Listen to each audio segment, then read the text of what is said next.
Dizzy had a very, very strong concept of rhythm, and he would think up rhythms first, and then he would put notes. He was so harmonically adept that he could pick notes to fit those rhythms. So if you picked a rhythm, dat dat da da la la da ba la da, dat dat la la la da da la da, Dizzy might say,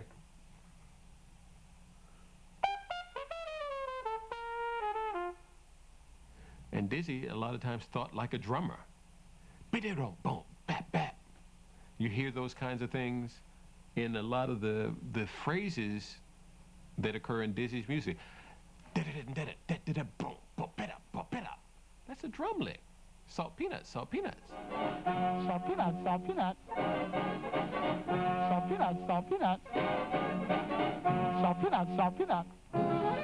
Jazz musicians took tunes which they played night after night after night, and everybody knew very well. And then they wrote their own melodies to them. For instance, Dizzy did Salt Peanuts based on George Gershwin's I Got Rhythm, which everybody knew.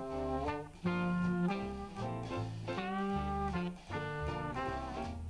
after hours, they get together to do jam sessions on these standard tunes. But rather than playing them in the way they did in the big band, which was for dancing, they created vehicles for improvisation. And that changed the whole concept of the way they performed them. The bass player, for instance, in the big band would play a kind of a dancing two feel, a boom, boom, a boom, boom. But when the music sped up and became more directional, then they'd play walking bass, ga-doom, ga-doom, doom, doom, doom, doom, doom.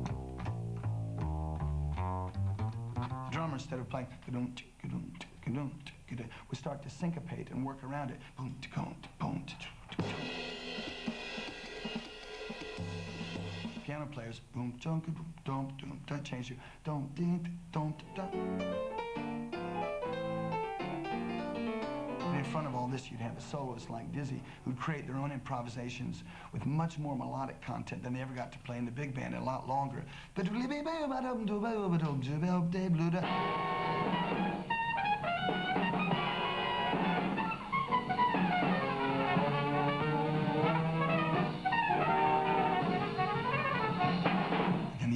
Of this music together in this new rhythmic context, and much faster than they ever played before, spawned Be Bop. Dizzy's idol was the swing trumpeter, Roy Eldridge.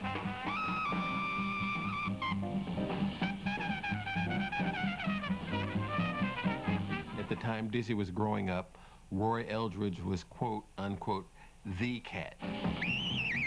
Eldridge played high and fast, but kept to the regular swing rhythm and harmonies. So Dizzy, to extend Roy Eldridge's style, one of the things that he did was change the harmony.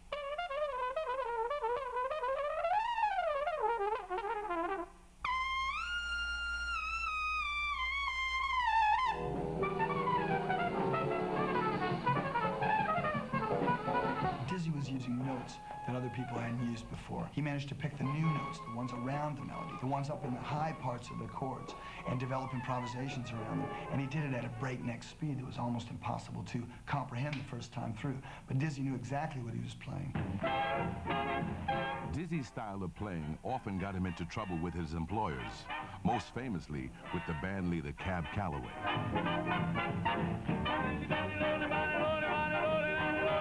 Calloway fired him after Dizzy stabbed him with a knife. The experience made Dizzy determined to break away from the old school of black entertainment. Cab Calloway would come out in a bright white suit with the mugging and grinning. He was part of the old vaudeville minstrel entertainment tradition.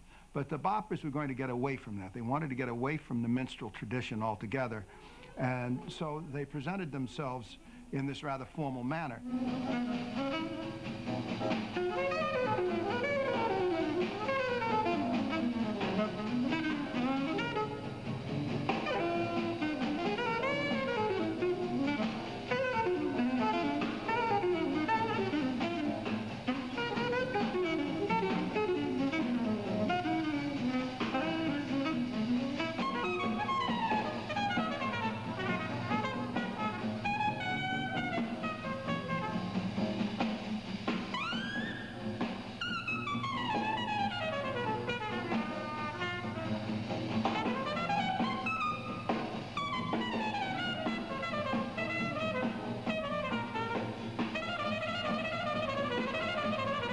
one of the things that Dizzy Gillespie introduced is the wearing of horn-rimmed glasses, and many of them wore beards or goatees, which were the mark of basically very fruity guys. You know, guys that you wouldn't pay any attention to because they were nerdy. They were the sort of people you had nothing to do with. We were like tough guys, right? But here were musicians who lived a really ragged sort of life, a nightlife, a life that had very little to do with, like, the norms, and yet they also presented themselves as intellectuals. We sort of like cottoned to that, if you will. It was the mid-1940s. The war was over, and a new phenomenon grabbed the headlines. Rebellious teenagers, and their heroes were the kings of bop. The idea of Be Bop being exclusive was exactly what we wanted it to be. We wanted it to be this little club. We wanted it to be like, you know, a kind of ideal, hip world in which we lived. Dizzy's music and hip look became the sound and style of post-war New York, a legacy which can still be seen on the streets today. But Dizzy wasn't satisfied. He wanted his music to be big.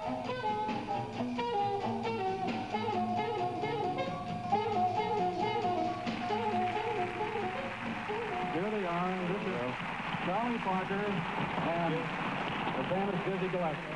Now, fellas, Leonard says I'm supposed to be the Toastmaster, the sort of the Georgie Jessel of jazz. So, Charlie, I want to award you now the Downbeat Award for the best alto. Of all the talented musicians involved in the bebop movement, it was Dizzy's partnership with Charlie Yardbird Parker that defined the bebop sound. Bird and Diz, as they were known, became one of the great musical collaborations of the 20th century. Got anything more to say? Well, Earl, they say music speaks louder than words, so we'd rather voice our opinion that way, if you don't mind. Dizzy said that Charlie Parker told him that Dizzy's heart beat on one beat and Charlie Parker's heart beat on the next beat. That's how close they were.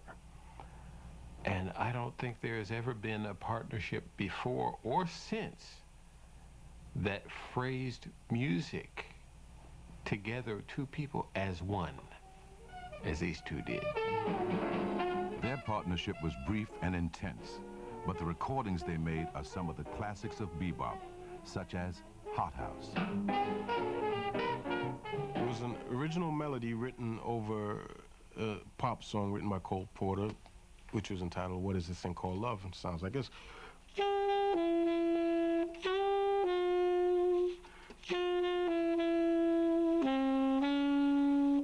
And then what they did with it was, you know, bebopize it, I guess, you know.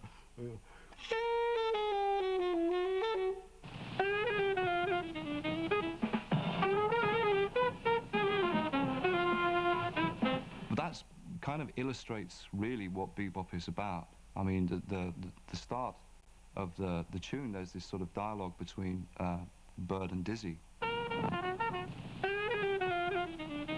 And then when Bird takes the solo, the start, he's playing double time, something like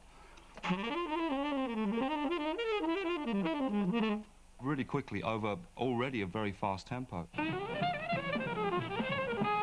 Fast, furious, angry sounding phrase with a lot of tension in it, and then release that with a phrase that sounded like this.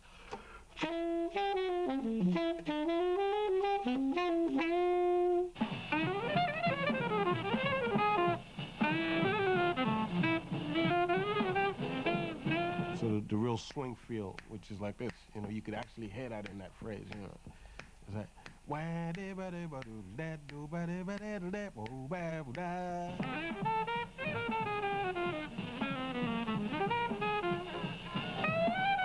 He'd taken the technique of playing the saxophone to new heights. He's mixing up a lot of different styles and elements in the music, and so that the overall effect is, oh, what's going on? What's going to happen next?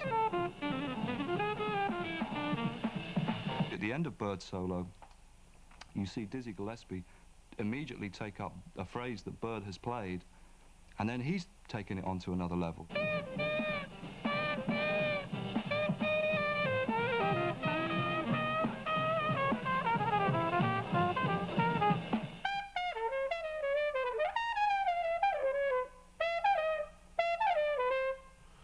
And then he plays an idea that he, you know, at that time he started to play this idea from Carmen. Ba ba ba da da da da da.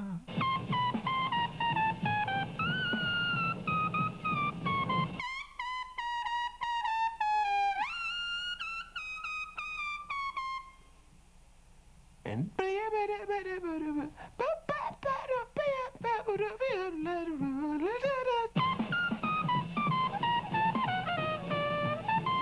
he was really starting to solidify the ideas that Charlie Parker and he shared. And it was coming together to start to bring his style to a complete style. There's a constant dialogue between the rhythm section and the horns, which is very much the new element of the music. The drummer will play a rhythmic figure and Bird will latch onto that immediately, and then he's off. He's heard what someone else has played, incorporated that into his own playing, then taken it onto another place. There's this dialogue, this constant flux of change in the music, but at the same time, people feeding off each other.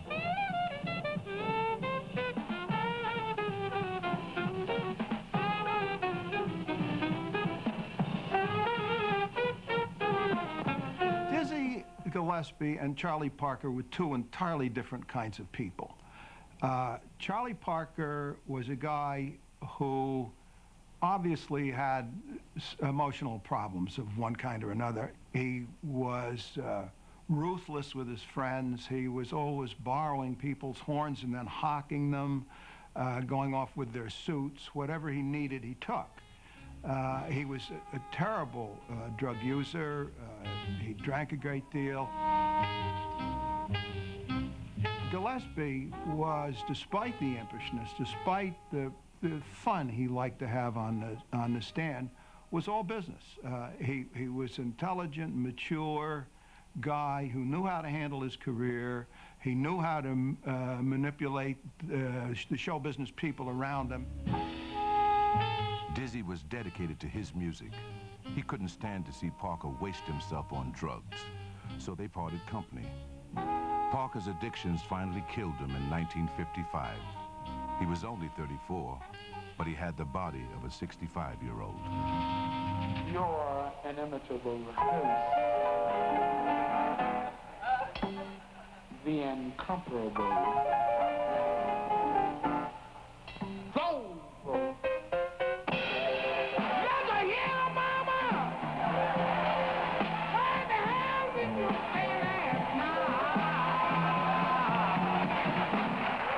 Dizzy earned his nickname because of his goofball humor, and he used it to win over audiences to his music. In 1945, he had formed the first of his big bands. His aim was to make his music popular. He would do some showmanship. He'd go out very frequently for the first number and play something very simple that audiences wouldn't have any trouble with. And he said, now I'll get them on my side. I'll get them on my side, and then we're going to go and play some of this more difficult music that we really like. He had a sense that he was dealing with real people, that you can't just dictate to the audience what they're going to like. And certainly, by what he was doing, helped to make Be Bop much more popular than it might have been otherwise. But Dizzy was always looking for something new. His passion for rhythm brought him together with Cuban conga drummer Chano Pazzo in 1947. The result was a mixture of Cuban rhythms and Be Bop, which became known as Cubop.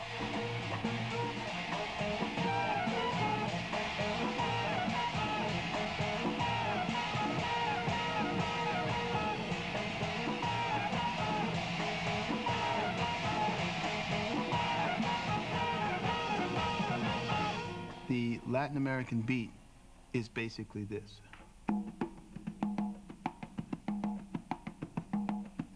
I'll count. 1, 2, 3, 4. 1, 2, 3, 4. 1, 2, 3, 4. 1, 2, 3, 4. 1, 2, 3, 4. Now, that's superimposed against the Be Bop.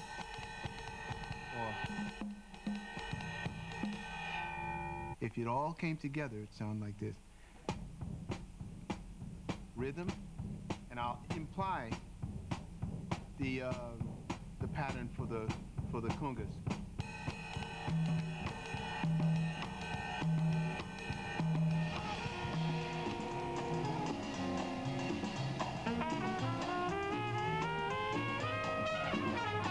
Although Dizzy and Chano's partnership was short-lived, Dizzy had found a lifelong passion in Latin American music and a novel way to play it. The embouchure, that is the way your lips work, you know, that's the sort of, that's the center part of any brass player's arsenal. Dizzy had a fantastic embouchure. If you look at him playing in the early footage, his embouchure is perfect. All of this is nice and tight. He's got great control. But as he got older and older, these muscles seemed to have gotten weakened, and he sort of spread out and spread out and spread out until later in life he had huge pouches out here and down here. But it never really, it didn't affect the way he played the trumpet, except maybe it influenced the sound a little bit. But he never chose to do that.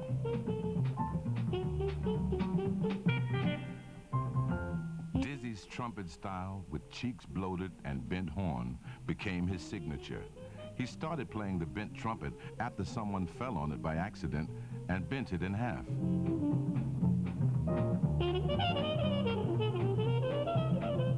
Many times you're playing and the sound is going directly out into the audience, so and you can't hear yourself as well. So Dizzy thought that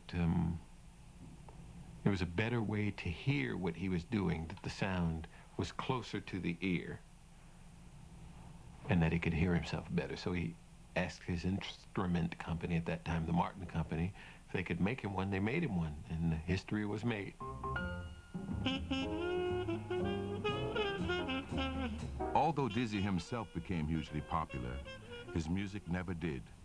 But thanks to his efforts, what had started as an underground cult is now recognized as the birth of modern jazz. Dizzy was always very helpful with me, and I know with so many other jazz musicians. I once asked Dizzy, I said, well, when you were young coming up, who helped you and who showed you things? And Dizzy gave me one of those looks that said, man, did nobody show me shit?